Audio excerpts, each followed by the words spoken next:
Aucun joueur somalien, aucun joueur ivoirien, aucun joueur congolais, aucun béninois. Je vais vous dire pourquoi.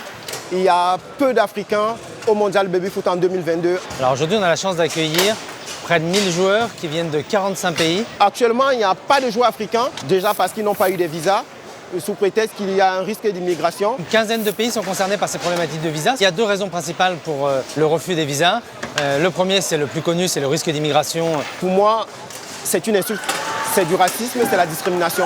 Pourquoi les autres pays ne peuvent pas être immigrés? Il n'y a que l'Afrique qui peut être immigrée. C'est l'amour du baby-foot qui déplace les Africains pour l'Europe, ce n'est pas l'amour de l'Europe. Le ministre somalien n'a pas eu de visa pour venir au mondial de baby-foot. Un ministre va s'immigrer. Un ministre aussi va s'immigrer. Il y en a un second, c'est la limitation des visas par la France. Nous sommes dans une situation internationale compliquée, ce qui fait que c'est très difficile d'avoir des visas en général. Nous, on veut juste jouer au baby-foot. Ce qui nous intéresse, c'est pratiquer le baby-foot. Donc la France aujourd'hui, qui ne reconnaît pas le baby-foot comme un sport, ne facilite pas les choses.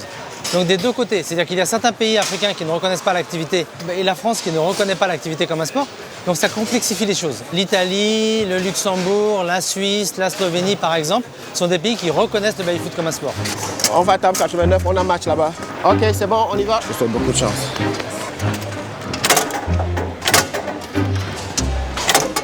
Qu'est-ce qu'il faut faire? Normalement, je ne suis pas joueur. Je suis le président de la fédération. Je suis supposé manager, encourager, encadrer l'équipe. Mais vu que les joueurs n'ont pas eu de visa, pour ne pas laisser le vide, je vais me transformer en joueur. Le gant, je l'ai acheté ce matin. Le short et la basket, je les ai achetés hier dans un centre commercial juste à côté là. Ok. Bouge, bouge, bouge, ne laisse pas faire ce qu'il veut. Ouch. Les mecs qui sont en face de vous, c'est des tueurs. Ils viennent vraiment pour le titre. C'est déjà qu'on est déjà perdant. Maintenant, on essaie de limiter la casse. Yes! Le premier match, on a fait 8-2.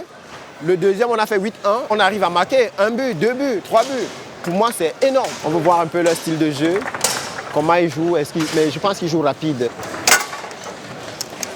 Il y en a qui sont gentils. Quand je leur approche, je dis, est-ce que vous pouvez me montrer comment on fait cette technique? C'est ça mon rôle aujourd'hui. Je suis à l'école. Mon prochain professeur, c'est l'Italie. Et je vais terminer avec le Pays-Bas. Et comment tu fais ton truc là que tu fais ici comme ça? Italian style. Italian style. Ok. C'est ma première fois de voir ça. Au Cameroun, on compte plus de 2000 licenciés. Et dans les autres pays, plus de 20 000 personnes qui jouent au baby-foot officiellement. Les baby-foot au Cameroun, c'est vraiment du bois rafistolé. Le Cameroun a le potentiel pour être une équipe qui peut rivaliser la plus grande équipe au monde. Il suffit de les mettre dans les bonnes conditions et le Cameroun pourra briller.